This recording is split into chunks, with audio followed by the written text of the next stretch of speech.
Erano e restano convinti di aver fatto bene, rispettando sempre la legge, a non consegnare le reti idriche.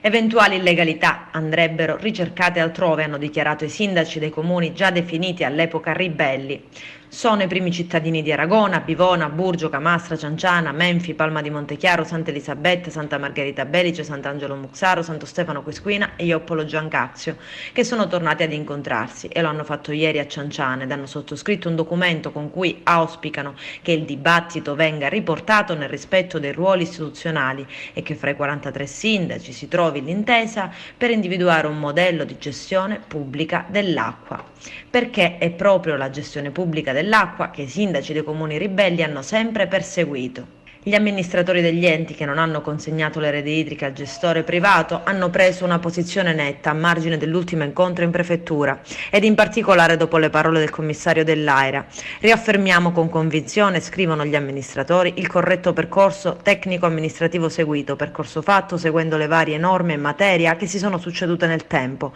e la bontà delle azioni intraprese a tutela dell'acqua pubblica e della comunità che rappresentiamo. Confidiamo, hanno aggiunto, che i rappresentanti istituzionali acquisiscono consapevolezza che i comuni non consegnatari hanno sempre rispettato la legge e che eventuali illegalità andrebbero ricercate altrove. Come dire, insomma, da parte dei sindaci che se Girgenti Acqua è in difficoltà economiche non è certamente per colpa dei comuni ribelli e che nonostante siano passati anni ed anni erano e restano convinti di aver fatto la scelta giusta affinché ci sia una gestione pubblica dell'acqua e a che adesso vedono un futuro comune solo nella direzione dell'acqua pubblica.